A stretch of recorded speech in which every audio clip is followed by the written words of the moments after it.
మూసి ప్రక్షాళన జరగడం అందరికీ ఆమోదించాల్సినటువంటి విషయం. ఎందుకంటే మూసి ప్రక్షాళన జరగాలి, మూసి సుందరీకరణ జరగాలి, మూసి పునరుజ్జీవనం, ఈ మూడు మాటలు ముఖ్యమంత్రి అంటున్నారు గౌతమ్ ప్రసాద్ గారు. ఇది ఒక ఎకలాజికల్ ప్యూరిఫికేషన్ లా చూడాలా, లేదంటే దీన్ని ఎట్లా చూడాలి? ల్యాండ్ అక్విజిషన్ జరుగుతోంది ఒకవైపు, లేదు ఖచ్చితంగా ఇది ఒక థేమ్స్, లండన్లోని థేమ్స్ నగరంలో ఉన్నటువంటి రివర్ లాగా చేస్తూ ఉంటున్నారు, మూసి రివర్ ఫ్రంట్ డెవలప్మెంట్ చేస్తామని మాట్లాడుతున్నారు. సో ఒకవైపు ఏమో భూ కుంభకోణం జరుగుతుందని చెప్పేసి మీరు మాట్లాడుతున్నటువంటి పరిస్థితి. ఈవెన్ ఒకవేళ నిజంగా అట్లాంటి పరిస్థితి వస్తే చూడాలన్నటువంటి కోరిక అందరికీ ఉంటుంది.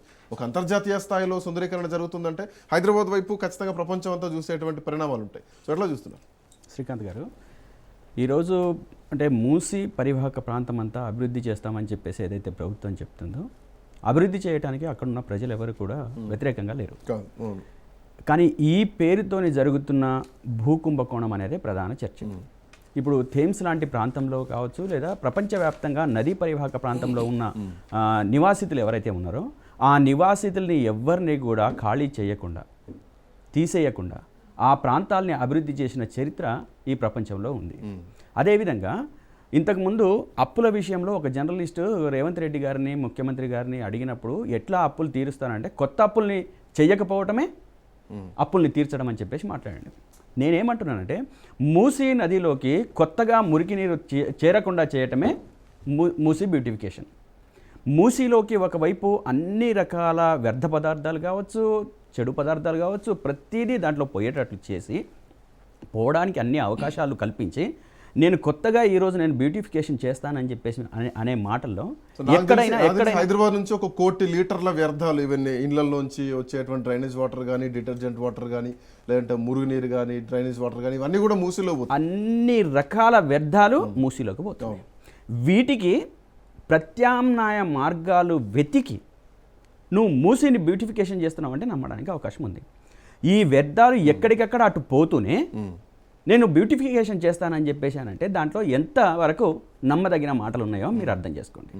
ఇందాక నేను కౌశిక్ గారు మాట్లాడుతుంటే ప్రతి మాట నేను చాలా కీన్గా వింటున్నా. మొదటి దశ మాటల్లో తాడి చెట్టు ఎందుకు ఎక్కినావు అని చెప్పేశానంటే దూడ మేత కోసం అని చెప్పేసి మాట్లాడింది తప్ప దాంట్లో ఒక్క మాట అన్న బ్యూటిఫికేషన్కి సంబంధించి మాట్లాడింది నాకు కనపడలేదు. అంటే ఈ బ్యూటిఫికేషన్లో మీరు 1,50,000 కోట్ల రూపాయలు కేటాయిస్తామంటున్నారు. 1,50,000 రూపాయల కోట్ల కేటాయింపులో డిపిఆర్ ఎక్కడుంది? మీరు అబద్ధాలు చెప్పడానికి కనీసం ప్రజల ముందుకి లక్షలాది మంది, కోట్లాది మంది ప్రజలు మనల్ని చూస్తున్నారే, వాళ్ళు మన మాటల్ని గమనిస్తున్నారే, ఈ మాటలు చెప్పేటప్పుడు మనం ఒళ్ళు దగ్గర పెట్టుకొని మాట్లాడాలనే అనేది కనీసం కూడా జ్ఞానం లేకుండా మాట్లాడితే ఎట్లా? ఈరోజు ఏం పీపీటీ ఇస్తాడు రేవంత్ రెడ్డి గారు? ప్రత్యామ్నాయంగా ఎక్కడైనా మురికిని సైడ్ పాస్ చేస్తున్నారా? చేసేటట్లుందా? మీరు చూడండి, మనం ఒక రోడ్డు బాగు చేస్తేనే, కొత్తగా రోడ్డు వేస్తే రెండు వైపులా ఉన్న రోడ్డుని ఒకవైపు మూసేసి ఇంకో వైపుని క్లియర్ చేసి, రెండు రావడానికి పోవడానికి ఒకవైపు క్లియర్ చేస్తారు, రెండోది బాగు చేస్తారు.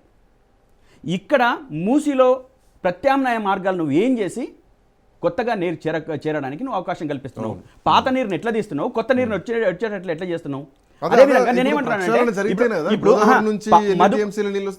మీ పార్టీ హయాంలో కూడా గోదావరి నుంచి మూసీలకు నీళ్ళని తీసుకురావడానికి మేము ప్రయత్నాలు చేస్తున్నాం, మేము డిజైన్ చేస్తున్నాం, గోదావరి నీళ్ళని మూసీలోకి మరలిస్తాం, మూసీ ప్రక్షాళన ఇస్తాం అని చెప్పేసి మీరు కూడా అన్నారు. సో దానికి వ్యూహం ఏంటి, ప్లాన్ ఏంటనేది ఇప్పుడు అర్థం కాదు. శ్రీకాంత్ గారు, ఇప్పుడు అదే నేను చెప్తున్నా, అదే అంటున్నా. ఈ దాదాపు 50 కిలోమీటర్ల పొడవు ఏదైతే ఉందో, ఈ పొడవు మొత్తం కూడా అనేక మంది, లక్షలాది మంది ప్రజల నివాసమై ఉన్నారు. ఈ లక్షలాది మంది ప్రజల నివాసాలని కూలగొట్టి దాని కొత్తగా మేము చేసే బ్యూటిఫికేషన్ ఏంటి అనేది ప్రశ్న వచ్చింది.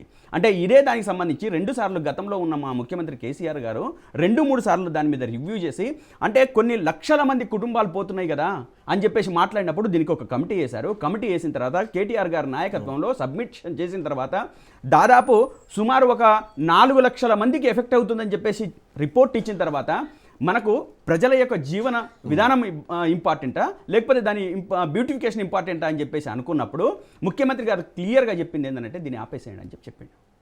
ప్రజల బాగోగులు, వాళ్ళ దానికి ఆల్టర్నేట్ ఆలోచించండి. అదే తను చెప్పింది ఏంటంటే, ఆనాడు కమిటీకి చెప్పింది ఏంటంటే ప్రజల యొక్క జీవన విధానాలు ధ్వంసం కావడానికి వీల్లేదు, దానికి ప్రత్యామ్నాయంగా మీరు ఆలోచించండి అని చెప్పింది తప్ప ఈ రకంగా జీవితాలని విధ్వంసం చేసి, వాళ్ళ బతుకుల్ని ధ్వంసం చేసి, ఈ రోజు వాళ్ళ జీవితాలను రోడ్డు మీదకి తీసుకొచ్చే బతుకుల్ని రోడ్డు మీదకి తీసుకొచ్చే విధంగా చేయమని చెప్పలేదు. మధు పార్క్ రిడ్జ్ ఈ రోజు కౌశిక్ గారు చెప్తున్నారు. మధు పార్క్ రిడ్జ్ వాళ్ళు దాదాపు 15 సంవత్సరాలు 16 సంవత్సరాల నుంచో ఉంటున్నామని చెప్పేసి అంటున్నారు. ఈ 15-16 సంవత్సరాల్లో అనేక సార్లు వరదలు వచ్చినాయి, కానీ ఒక్క నీటి చుక్క కూడా వాళ్ళ బిల్డింగ్ తగలలేదు. రాలేదు. అవును, నేనే ప్రత్యక్షంగా అక్కడికి వెళ్ళి గ్రౌండ్ రిపోర్ట్ చేసి వచ్చా. 2011 నుంచి అక్కడ నివాసం ఉంటున్న వాళ్ళు ఏ రోజు కూడా ఒక నీటి చుక్క వాళ్ళకి తగలకుండా, వాళ్ళకి వరద ఎఫెక్ట్ లేకుండా, వాళ్ళకి ఎటువంటి ఇబ్బంది కాకుండా ఈ రోజు అక్కడ మీరు ధ్వంసానికి పాల్పడుతున్నారంటే మీ ఉద్దేశాలు ఏందో క్లియర్ గా ప్రజలకు అర్థం కావట్లేదా? అదేవిధంగా ఈరోజు ట్రాఫిక్ మూసికి సంబంధం ఏంది శ్రీకాంత్ గారు, నేను చెప్తాను. ప్రజల జీవన విధానం బాగుపడాలని అంటే, జీవన ప్రమాణాలు బాగుపడాలంటే దానికోసం ఏం చేయాలని చెప్పేసి ఆలోచించాలి తప్ప ఈరోజు మూసిని కావాలని చెప్పేసి ముందుకు తీసుకొచ్చి అదేవిధంగా అక్కడ ఉన్న ప్రజల జీవితాలని ధ్వంసం చేయడం కాకుండా ఏందని చెప్పేసి అడుగుతాను.